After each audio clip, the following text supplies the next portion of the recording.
अनुच्छेद 80 राज्यसभा की संरचना, आर्टिकल 80 कंपोजिशन ऑफ राज्यसभा।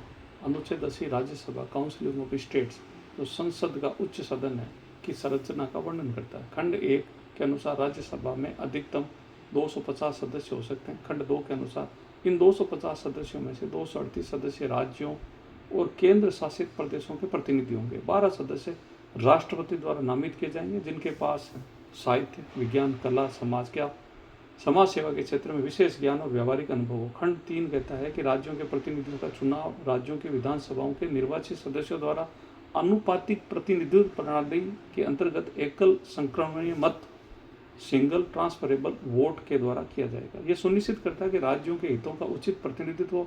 खंड 4 के अनुसार केंद्र शासित प्रदेशों के प्रतिनिधियों का चुनाव संसद द्वारा विधि द्वारा निर्धारित रीति से किया जाएगा। वर्तमान में दिल्ली, पुडुचेरी के पास राज्यसभा की सीटें हैं, अन्य यूटी के पास नहीं है। खंड 5 के यह सुनिश्चित करता है कि राज्यसभा एक स्थायी सदन है, जिसे कभी भंग नहीं किया जा सकता।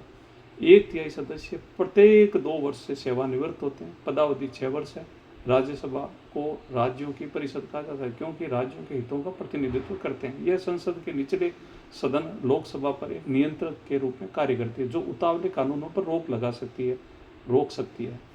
केस सत्यनारायण बनाम एनटी रामाराव 2022 में सर्वोच्च न्यायालय ने कहा है कि राज्यसभा चुनाव में खुले मतदान, ओपन बैलेट का प्रावधान बाद में समाप्त दल बदल रोकने के लिए था, लेकिन वर्तमान में राज्यसभा चुनाव गुप्त मतदान ही प्रचलित है।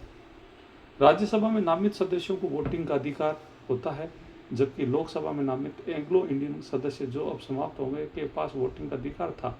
राज्यसभा का निर्वाचन समय समय पर निर्वाचन आयोग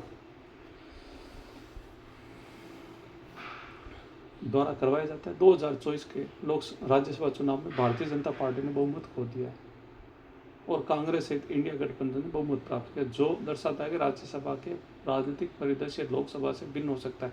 वर्तमान 2026 में राज्यसभा में 233 निर्वाचित और 12 नामित सदस्य हैं, जिसमें CH हंसराज पूर्व लोकसभा अध्यक्ष जैसे नामित सदस्य शामिल है। राज्यसभा की विशेषता है कि धन विधेयक, मनी बिल को केवल लोकसभा में पेश किया जा सकता है। राज्यसभा उसे केवल 14 दिनों तक रोक सकती है, संशोधित नहीं कर सकती। धन्यवाद।